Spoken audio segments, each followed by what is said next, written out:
obviously you can make the best game in the world if the theme doesn't attract people. It's not gonna work out. So like Cactus Canyon, great example. Great game. It's a great game. It's a very random theme. That's like, okay, Western theme. You know, there's not really any. There's nothing that, as far as I know, maybe there's a movie. Well, no, it's a turn on a classic pinball theme, Western. You know, there were so many of them, especially in the 50s and 60s, because, you know, the Westerns were on TV, it was the pop culture thing. It's kind of a classic trope, along with cards or, you know, gambling, pool. You know, there are certain repeated tropes, because there's always been that pinball and gambling adjacency.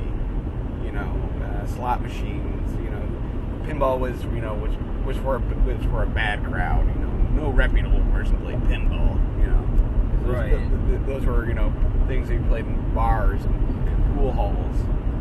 Well, and the reputation, you know, preceding it from as far as actual gambling and actual. And I found out recently that there was some mafia, you know, influence in at some point during in the games, and I kind of wonder, is that why you don't actually see any mob themed games? Instead, that's too close to home. But I know that you know, of course, in New York, you know, the infamous outlawing of the machine, destroying of games, and then Roger Sharp's subsequent, you know, the shot restoral of pinball to its original glory. It's, you know, by proving it's a game of skill, but absolutely, you know, linked and tied forever to gambling and into those themes. And it's also it's also tied to sport, and which always has gambling involved in it as well. You know, it's something you can bet on. You know. Yeah, so I think, you know, the theme like Cactus Canyon, where the game can be as good as one, but in 1998, well, things were, you know, moving away from kind of quirky, you know, stuff. I mean, you had some of those quirky games that worked, and then what I noticed as an operator, that really theme goes so much further than you would think. Like, the gameplay is secondary. It's kind of like, you know, Ghostbusters. How many people started just playing because, like, oh, I love Ghostbusters, and then, you know, right? It's the meanest game ever. But, it's also forgiving. You know, it has a long ball save compared to a lot of games, because it doesn't want to necessarily steal away from you. Tournament settings aside, you know, for the average in the field kind of play, but it also has a deep rule set, and it can be exploited by the people that really get to know it. And once you kind of figure out some of the little exploitations, you feel confident that Ghostbusters is one of your games. It's like the skill shot. If you, I always do the third one, PKE, the E on the top one, but that's my backup in case I hit it just a little bit too hard. What I usually do is I start the story over here over on the Spooked Librarian, because it's the shortest game we saw we kicked. But what I do is I do a palm hit, go up the line so it just barely drops over and it comes down. And if I don't like the look of it, I can just let it drain, and the machine doesn't even register that anything happened. So I've even been able to, you know, kill a couple ghosts sometimes just by the plunge, and I can still even change what the targets are. That's how fresh it is. So that came into play during a tournament, because you get an extra ball, you're allowed to plunge it. So I plunged it in such a way, got the killed the ghost on the ecto goggles. It drained, went back in there, so I technically still had to plunge it, and then I was able to plunge it in such a way that I was able to get the skill shot. It bounced around there for a while. I got things in the matched bumpers, and then it eventually went down and drained, and then the ball save kicked in, went back up, went through the bumpers again, kicked out a couple more free things, and that gave me that's what gave me enough points to win that round in that tournament. That's how close that game was. And it's one of those things like, it's an exploit, but my operation was within the rules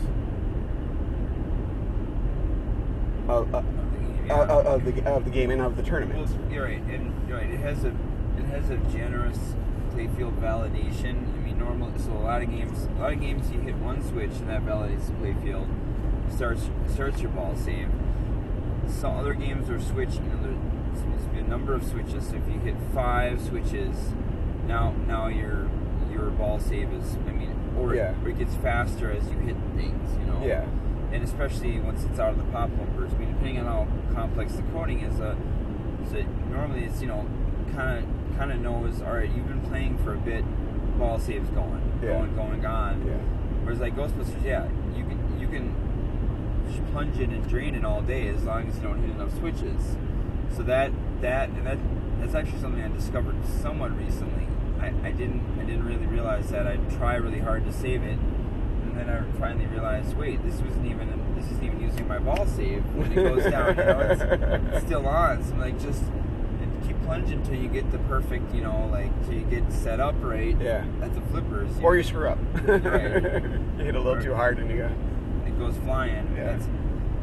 But no, I think you're right. So when a game that's got a giant gap the way that does, that thing is, is that gap, flipper gap. Well, that's one of the reasons I love the limited edition with the post. The post, it changes the gameplay directly. There's nothing I love more than that nerves of steel, that boom, oh yeah, getting that payoff of that post bounce, because for trust fall. Yeah, trust fall. But it's also one of those things that when you do it, if you don't juke it and if you guessed it right, you will get that post bounce. But sometimes if you try to juke it, it'll hit the side of the post and drain out. So it's one of those things where the proper action sometimes is no action. The art of the dead flip.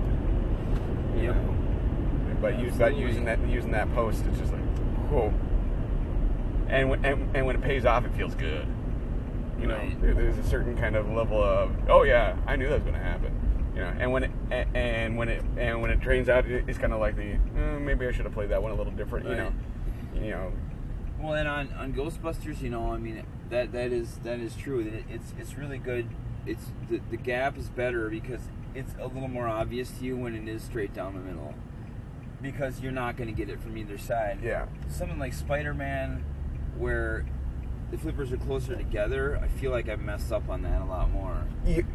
Well, the especially when it comes to like flipper to flipper action, the interplay, you tend to catch it on the other flipper a lot easier. Mm-hmm. Especially if you happen to be in a situation where both flippers go up near each other. You're trying to do a little juggle save. Right. End up smacking the underside. Of the Yeah. Oh, good, because I do have to use the restroom. I don't know why.